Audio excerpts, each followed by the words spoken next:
नमस्कार, बहुत स्वागत है आपका न्यूज़ 18 के डिजिटल प्लेटफॉर्म पर। मैं हूं आपके साथ अंशिका पाठक। सरकार के एक फैसले से बहस छिड़ी है, जिस पर काफी विवाद भी हो रहा है। केंद्र ने नीट पीजी में दाखिले के लिए नई कट ऑफ तय की है। नई क्वालिफाइंग कट ऑफ में सबसे बड़ी छूट एससी, एसटी, ओबीसी कैंडिडेट्स को दी गई है। इसीलिए ऐसे सवाल उठ रहे हैं। एनबीईएमएस यानी national board of examination in medical science ने नीट पीजी में दाखिले के लिए परसेंटाइल कम कर दी है। अब जनरल और ईडब्ल्यूएस के लिए 7 और एससी, एसटी, ओबीसी कैंडिडेट्स के लिए परसेंटाइल 0 कर दी गई है। कट ऑफ संशोधन के बाद एससी, एसटी, ओबीसी कैंडिडेट्स को -40 स्कोर करने पर भी एडमिशन मिल जाएगा। जी हां, आप सही सुन रहे हैं। बता दें कि परसेंटाइल से किसी छात्र की रैंक पता चलती है और परसेंटाइल को तय करने के लिए परीक्षा में मिले नंबर और कुल उम्मीदवारों की संख्या, इन दोनों की मदद ली जाती है। आपके मन में ये सवाल होगा कि पहले ये परसेंटाइल कितना था, तो बता दें कि इससे पहले 50 परसेंटाइल हासिल करने वाले जनरल कैटेगरी के कैंडिडेट्स को पीजी एडमिशन के लिए एलिजिबल माना जाता था। वहीं एससी, एसटी, ओबीसी कैंडिडेट्स के लिए क्वालिफाइंग कट ऑफ 40 परसेंटाइल थी। यानी जो नई कट ऑफ है उसमें छात्रों को बहुत ज्यादा छूट दी गई है। एससी, एसटी और ओबीसी कैटेगरी के लिए चौंकाने वाला बदलाव किया गया है। अब इसे भी आपको समझाते हैं। जनरल और ईडब्ल्यूएस उम्मीदवारों के परसेंटाइल कम होने से कट ऑफ स्कोर 276 से घटकर 103 हो गया है।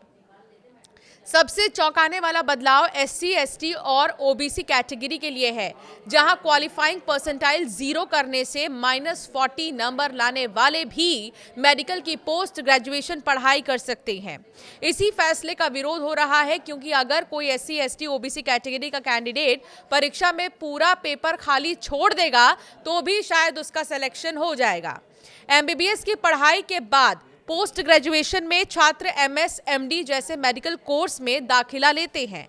इसके लिए वो नीट पीजी में शामिल होते हैं। पीजी की पढ़ाई के बाद कोई भी एमबीबीएस स्टूडेंट एक्सपर्ट डॉक्टर के तौर पर सर्टिफाइड होता है। ये पूरा विवाद इसीलिए बढ़ा क्योंकि अब एक्सपर्ट डॉक्टर वो भी बनेंगे जिनके नंबर -40 या 0 होंगे। आप सही सुन रहे हैं। जरा सोचिए, ऐसे डॉक्टर आपकी सर्जरी करेंगे तो क्या होगा? ऐसे डॉक्टर आपको दवा लिखेंगे तो क्या होगा? हमारे मेडिकल एजुकेशन की क्या इज्जत रह जाएगी? आज ऐसे ही कई सवाल पूछे जा रहे हैं क्योंकि डॉक्टर के हाथ में आपका जीवन और मृत्यु दोनों ही है। देश भर में कुल 60,000 पीजी सीट के लिए परीक्षा होती है। इनमें सरकारी मेडिकल कॉलेजों के 33,000 से ज्यादा और निजी कॉलेजेस के 20,000 से ज्यादा सीटें शामिल हैं। खाली सीटों की वजह से अब स्टैंडर्ड से ही समझौता किया जा रहा है। हाई कट ऑफ की वजह से 18,000 सीटें खाली रह गईं। खाली सीटों की वजह से अब स्टैंडर्ड से ही समझौता किया गया है। सोचिए, एमबीबीएस की पढ़ाई के बाद छात्र एमएसएमडी की ये परीक्षा देते हैं और कुछ भी स्कोर नहीं करते तो भी सेलेक्ट हो जाएंगे। ये स्थिति भी अपने आप में एक तरह की मेडिकल इमरजेंसी है। डॉक्टरी की उच्च शिक्षा में परसेंटाइल को 0 या माइनस तक करने का असर कितना खतरनाक हो सकता है, भविष्य में भारत की शिक्षा व्यवस्था के लिए क्या दिक्कतें हो सकती हैं, इसकी चर्चा चिकित्सा जगत में ही चल रही है। अलग अलग संगठनों के डॉक्टर सरकार के परसेंटाइल सिस्टम पर चिंता जता रहे हैं। उन्हें इसके अंदर भ्रष्टाचार की साजिश भी नजर आ रही है। वो आरोप लगा रहे हैं कि इस फैसले में निजी मेडिकल कॉलेजेस की चांदी है, लेकिन मेडिकल शिक्षा का भविष्य चौपट हो जाएगा। वैश्विक स्तर पर इसके गंभीर नतीजे हो सकते हैं। हमने इसे लेकर FAIMA यानी कि federation of all India medical association और फॉर्डा यानी कि federation of resident doctor association से भी बात की। ये फैसला प्राइवेट कॉलेजेस के लिए लॉटरी लगने जैसा है। FAIMA ने कहा कि ये फैसला प्राइवेट कॉलेज के लिए लॉटरी लगने जैसा है। तो वहीं फॉर्डा का कहना है कि एक एक सीट पर एक निजी कॉलेज करोड़ों रुपए कमाएंगे। एक कॉलेज की कमाई 500 से 1000 करोड़ रुपए तक होगी। FAIMA के मुताबिक जो छात्र मेधावी नहीं होंगे वो पैसे के दम पर सीट खरीद सकेंगे, जिससे योग्य छात्र पीछे रह जाएंगे।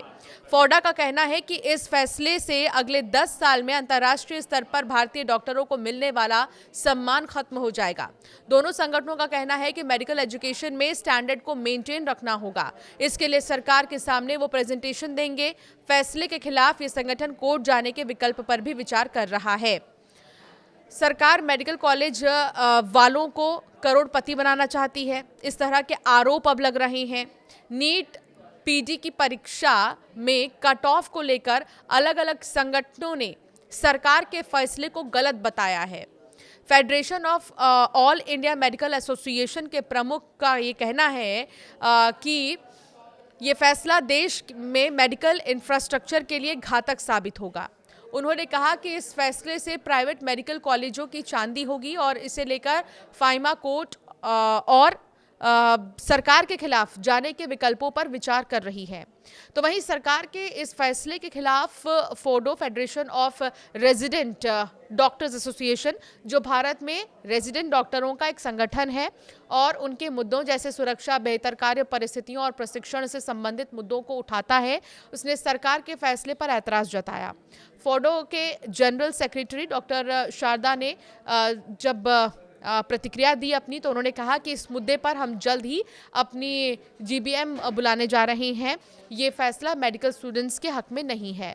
प्राइवेट कॉलेजेस के लिए ये एक तरह से अच्छा ऑप्शन ज़रूर हो सकता है, लेकिन ये भविष्य के लिए, डॉक्टरी के लिए बहुत ज़्यादा अच्छा नहीं है कहा जा रहा है। तो अब तरह तरह की प्रतिक्रियाएं इस कट ऑफ को लेकर आ रही हैं और सवाल ये भी है कि जो मेधावी छात्र हैं उनका क्या होगा। डॉक्टर्स जो अपनी मेहनत करते हों और अच्छे से करते हैं डॉक्टर, उसको वो पार्ट पूरा तरीके से समझ आता है कि आखिर ये कट ऑफ क्या है, कट ऑफ क्या नहीं है, ये तमाम चीज़ें समझ में आती हैं उन डॉक्टर्स को। लेकिन जो मेधावी नहीं हैं उनके लिए तो ये बहुत बेहतर ऑप्शन है। इस तरह की राय, इस तरह की प्रतिक्रियाएं अब जो एक्सपर्ट डॉक्टर्स हैं वो देते नज़र आ रही हैं। आपकी राय क्या है इस तरह के कट ऑफ के फैसले पर? हमें ज़रूर कॉमेंट कर बताएँ।